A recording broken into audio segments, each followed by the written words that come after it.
Today's lesson is called Places to Visit Before They're Gone for Good.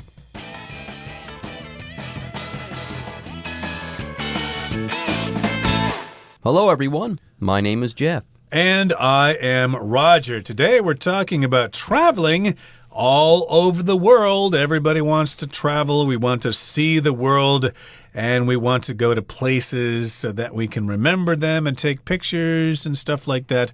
But unfortunately, sometimes travel actually destroys different things in the world. Other things destroy those things too, maybe like global warming or something. So that's why we're saying that you want to go to some places to visit before those places are gone for good. You better act now.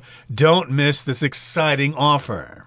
Well, I don't know if I would call this an exciting offer. It's kind of sad, actually. Yes, sometimes things do disappear. Other times, human beings just mess stuff up for everyone else. Yes, we're destroying our own stuff ourselves, especially these places that are great and which you should probably visit soon, because soon they won't be there anymore. So here, yes, you should travel, but there should be some urgency in your travel. You've got to visit these places now, because in the near future they might not be there anymore. Yes, the name of our article is Places to Visit Before They're Gone for Good. And yes, we'll start reading from this article right after this. Places to visit before they're gone for good. The world is bursting at the seams with beautiful places that await your exploration. But some of them won't wait around forever. The clock is ticking for many extraordinary travel destinations. 大家好，第一部分我们看到的单字是名词 exploration， 指探索或勘察。例如 The exploration of outer space is just beginning. 太空探索才刚揭开序幕。而 exploration 的动词为 explore, E-X-P-L-O-R-E, explore, 指探索或探讨。像是 Whenever I visit a new location, I like to explore it without doing any research. 每当我到一个新的地方，我喜欢在不做任何准备的状况下探索。另外，补充相关的单字，可以用 explorer, E-X-P-L-O-R-E-R, explorer 来指进行探索的人，探险家。所以可以说 The explorer brought a flashlight when he entered the cave. 探险家带着手电筒进入洞穴。再来，我们看到形容词 extraordinary, 指令人赞叹的、非凡的。举例来说 Jenna's extraordinary patience makes her an excellent teacher. Jenna 特别有耐心，让她成为一位优秀的教师。或者说 Thomas's doctor was amazed by his extraordinary recovery. Thomas 的医生对于他异常良好的恢复情况感到惊叹。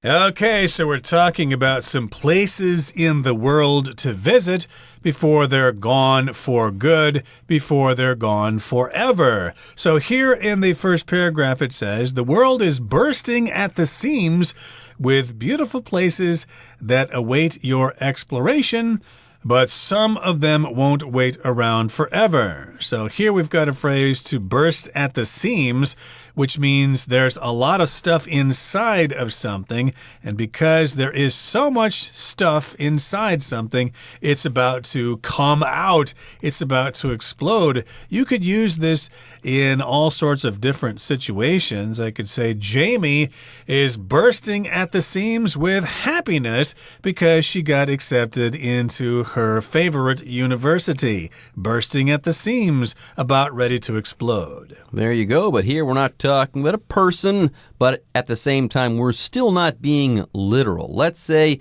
you did stuff a pillow way too full of filling. It might burst at the seams and kind of explode because there was just too much stuff in there. But that's not the case in this particular situation. By the way, when we're talking about the seam or a seam, we're talking about a place where two pieces of fabric meet, where they're sewn together. So if you are stuffing a pillow, the weak point where that thing is going to explode or start to come apart is going to be at the seam or at the seams. Anyways, it says here the world is bursting at the seams with beautiful places. And this is true. The world is just filled with beautiful places. You could say that the world is crowded in this way. Now it says here the world is bursting at the seams with beautiful places that await your exploration. But apparently they will not be waiting for you for long. Yes, this verb await means to wait. What you're saying here is that these beautiful places are waiting for you. They're there. They're just begging to be visited and viewed and absorbed by people like travelers like you. They are waiting for you to come and explore them, but some of them won't wait around forever. So here we've got the phrase to wait around, which just means to wait for somebody. Gee, I don't want to wait around here for you anymore. I'm going to go home. We'll see the movie some other day. You're just taking forever to get here. I don't want to wait around for you anymore. And these places won't wait around. They won't be there forever, so you've got to act now. The clock is ticking. Tick-tock, tick-tock, for many extraordinary travel destinations. Yes, the clock is ticking. That means you'd better hurry because time is running out. You only have so much time. If you don't act now, you're going to miss this amazing offer. There you go. The clock is ticking. Time is of the essence. What are you waiting for? Go ahead and visit these places before they're gone for good, before they're gone permanently. All right, folks, with that, it's time for us to take a break, but don't go away. We'll be right back after this. The Dead Sea, known for being one of the saltiest bodies of water in the world, is in danger of disappearing. Tourists flock to the lake to float in its waters and smear its mineral-rich mud on their skin. However, the water level is dropping more than 3 feet per year due to nearby mining projects and overuse of water from its tributary, the Jordan River. In fact, the Dead Sea has been shrinking so rapidly that if nothing is done by 2050, it will be too late.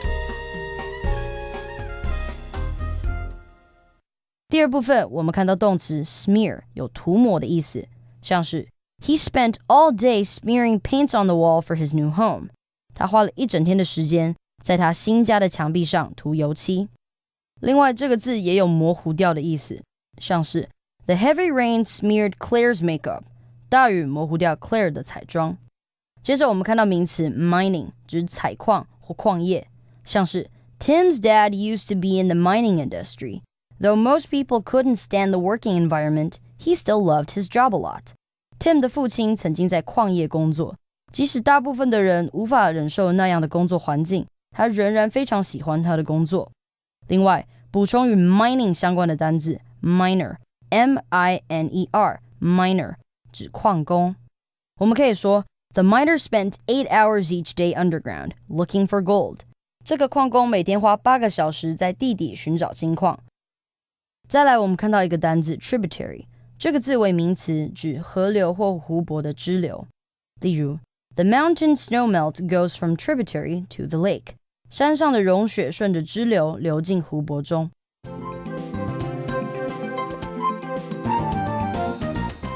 Okay, so we're talking about places to visit before they're gone for good. You might be wondering, well, what are some of these places that are going to disappear soon? Well, let's go to the Middle East here. Let's talk about the Dead Sea. The Dead Sea, known for being one of the saltiest bodies of water in the world, is in danger of disappearing. Now, maybe you've heard of the Dead Sea, which, as I said at the beginning of this paragraph, is in the Middle East there, and it's known as one of the saltiest bodies of water in the world. I think there's even more salt in this lake than there is in the oceans. I've been to the Great Salt Lake in Utah, and yes, we went swimming there, and they say if you just lie on your back, you can float without moving your legs or arms, but I think the Dead Sea has even more salt than the Great Salt Lake in Utah. Yeah, I have heard that about the Dead Sea as well. I haven't been there, but I have seen the photographs. Apparently, it's really hard to sink in the Dead Sea. It's very cool for that reason. Try to drown in the Dead Sea. You probably won't be able to do it. But sadly, we've got some bad news. This amazing body of water, the Dead Sea, is in danger of disappearing. That is, this could happen. One day we might wake up and the Dead Sea could be gone. It could disappear. Yes, this sea's continued existence is threatened, okay? Its future existence is in danger, it's endangered, or it's in harm's way, like I said before. If we keep doing the things that we're doing, one day we'll wake up and the Dead Sea will be gone for good. Right, it's in danger of disappearing. It might just disappear. So maybe for that reason or because of the salt, tourists flock to the lake to float in its waters and smear its mineral-rich mud on their skin. I think I've heard something similar about people going to Kyushu in Japan. There are some resorts there where you can smear some kind of a soil or volcanic dirt on your skin, and it will help improve your skin or something. And I guess people go to the Dead Sea for a similar reason. Yes, they want to float in that salt water. It's quite an amazing experience, but they also want to kind of spread or smear that mud on their skin. It probably makes their skin feel fresh and alive. You'll feel like you're 18 years old again. And this mud is mineral rich, which means it's got lots of minerals in there, like maybe calcium or copper or iron or whatever. So go for it. Just rub it all over your skin. And hey, don't be shy. It's mineral-rich mud. Just put it everywhere. Smear it all over yourself. Let's go ahead and move on.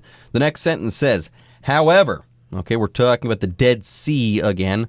However, the water level is dropping more than 3 feet per year due to nearby mining projects and overuse of water from its tributary, the Jordan River. So there you go. I said sometimes humans, they go and they ruin it for the rest of us. And yes, there are miners and there are other people who are using the water that would otherwise go to the Dead Sea. And these things are resulting in the death of the Dead Sea, or the slow death of the Dead Sea. Humans were kind of the worst. Indeed, and this, of course, is happening because of some nearby mining projects. Mining just refers to when people go inside the earth and bring out minerals like coal. Mining used to be very common in Shifenliao and Hodong and places like that near Geelong there. There were lots of mines there. Not so much now, but here in Israel and Jordan, there are various mining projects. I guess they use lots of water, or the water drains into the mines or whatever. And that, of course, is causing the Dead Sea to lose water. And also you've got some overuse of water from a tributary to the Dead Sea, which is the Jordan River. A tributary, of course, is a river that flows into another body of water. Like, I think the Missouri River is a tributary of the Mississippi River. There you go. Anyways, more on the Dead Sea. In fact, the Dead Sea has been shrinking so rapidly that if nothing is done by 2050, it will be too late. The Dead Sea will be dead. Okay, and I'm not joking around here. The Dead Sea will actually die. It will be a dead body of water. All right, folks, with that, it's time for us to take a break. But don't go away. When we come back, we'll be wrapping up day 1 of our article on places you need to visit before they're gone for good. Madagascar's rainforests could also be gone in about 30 years. They once covered 120,000 square miles, but due to logging and forest fires, only 20,000 square miles remain today. This is a tragedy for the many unique animals that call Madagascar home. An estimated 80% of the species that live there don't exist anywhere else in the world, and there are potentially many more yet to be discovered. 第3部分我们看到动词 log 指伐木、砍树，课文中的 logging 为动名词。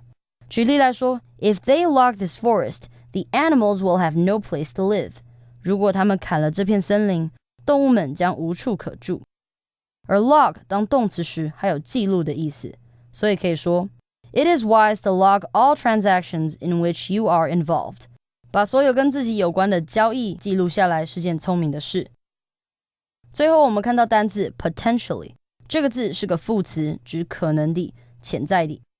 例如 I could potentially be persuaded to go if you give me a good reason. 如果你给我一个好的理由，我就有可能会被说服前往。而 potentially 去除字尾的 ly 则可以成为它的名词及形容词。当名词时指潜力、可能性，像是 My niece Laura has the potential to become a great pianist. 我的侄女 Laura 有成为优秀钢琴家的潜力。另外，当形容词时意指可能的、潜在的。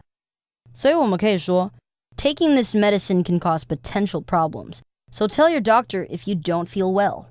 服用这个药物可能造成潜在的问题，如果有感觉不舒服的话，记得告诉你的医生。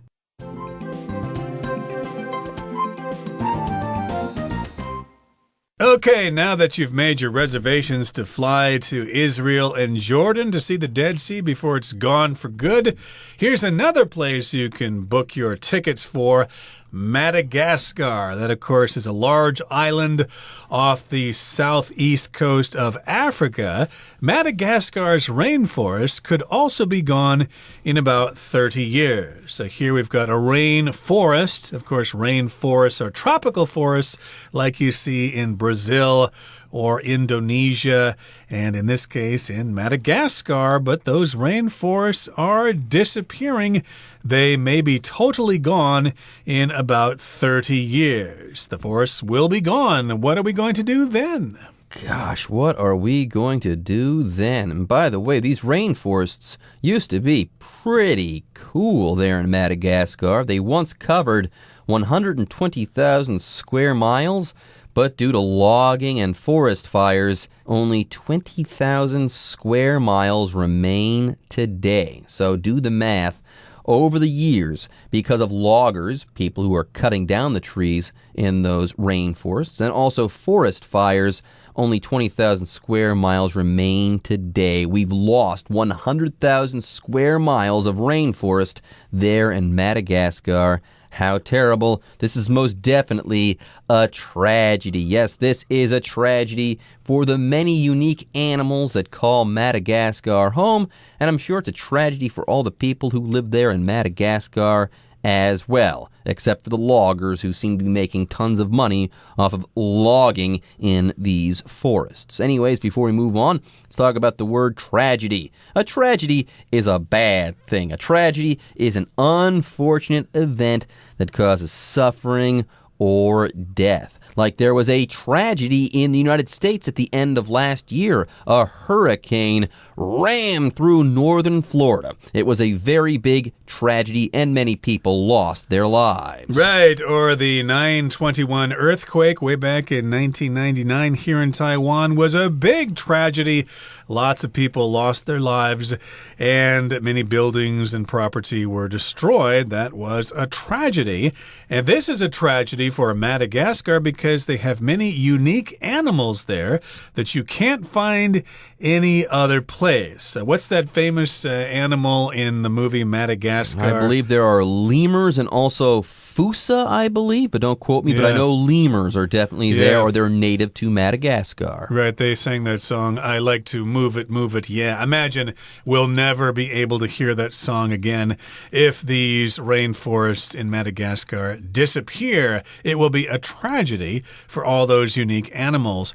An estimated 80% of the species that live there don't exist anywhere else in the world. That's a lot. 80% of the animals or the species that live in the rainforests of Madagascar cannot be found anywhere else in the world. So if they disappear there, they're gone for good, just like the dodo bird. Just like the dodo. Yeah, apparently a lot of these species there in Madagascar might just go extinct, and a lot of these species that live there, they don't live anywhere else. Yes, an estimated 80% of the species that live in Madagascar only live in Madagascar. Now here we've got the adjective estimated to talk about. Okay, this word here is used to describe an inexact or approximate amount or quantity, and it comes from the verb estimate. Yes, if you estimate, you calculate or you cite a number, but you're not being super accurate, okay? You're kind of making a rough calculation. Yeah, people estimate when an exact answer, it's not known, or when close is good enough. Like when you're talking about the population of Taiwan, you'd say there's about 23 million people in Taiwan. You don't need to know the exact number. You'd say an estimated 23 million people live in Taiwan, and you would leave it at that. No one would need to know the exact figure, and I imagine that figure is changing minute to minute, so why even go for the exact number? Go for the estimate. It's close enough for our purposes here. So again, that's an estimated 80% of the species that live in Madagascar do not live elsewhere. So that would be a great loss if they all went extinct because of the rainforest disappearing. And there are potentially many more species yet to be discovered. So potential, or potentially as an adverb, just means it has this possibility of happening in the future. They may explore some more of the rainforest in Madagascar and discover many more species of animal that they didn't know about before. This is happening all the time. Scientists are finding new species of animals all over the world. And of course, they need to act fast because some of those species may be gone before they're even discovered. That also would be a great tragedy. They are yet to be discovered. They haven't been discovered yet. There you go. All right, folks, with that, day one of our lesson is now in the books, and it's time for you guys to hear from the Chinese teacher.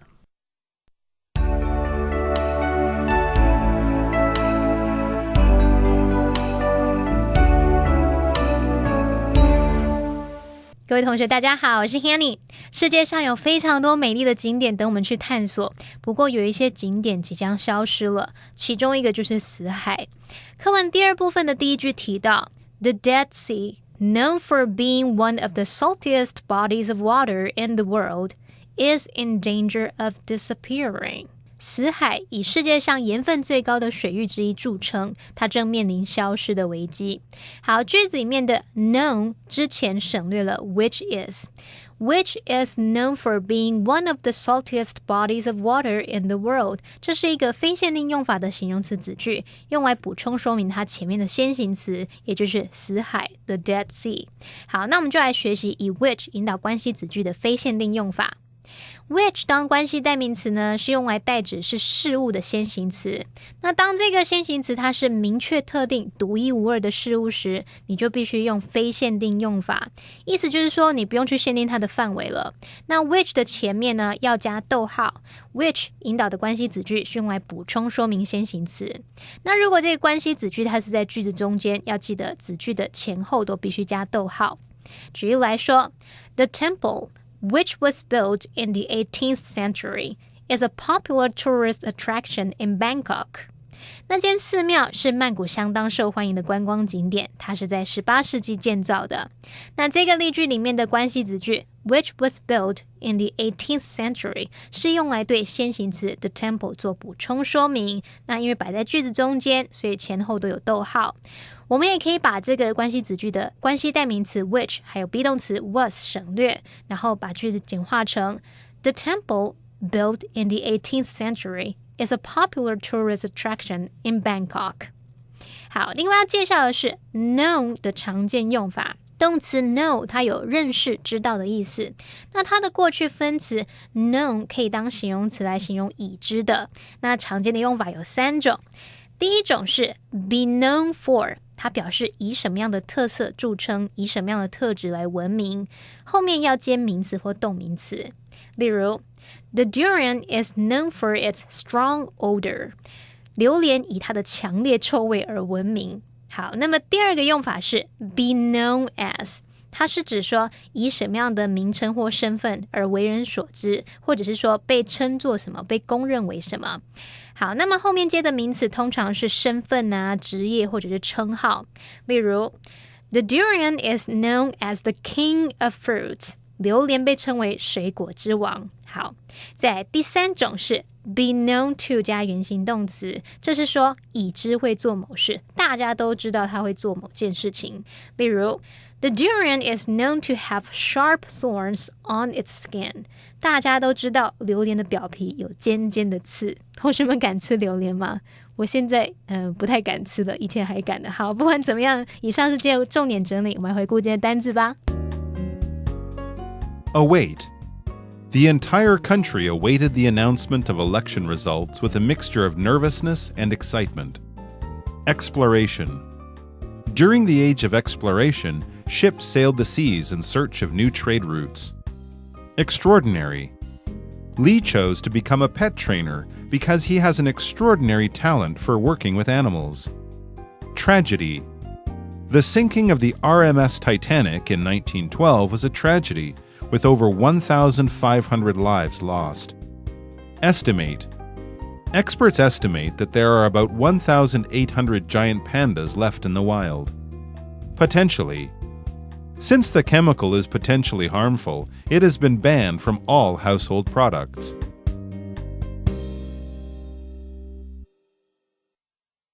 Okay, everyone.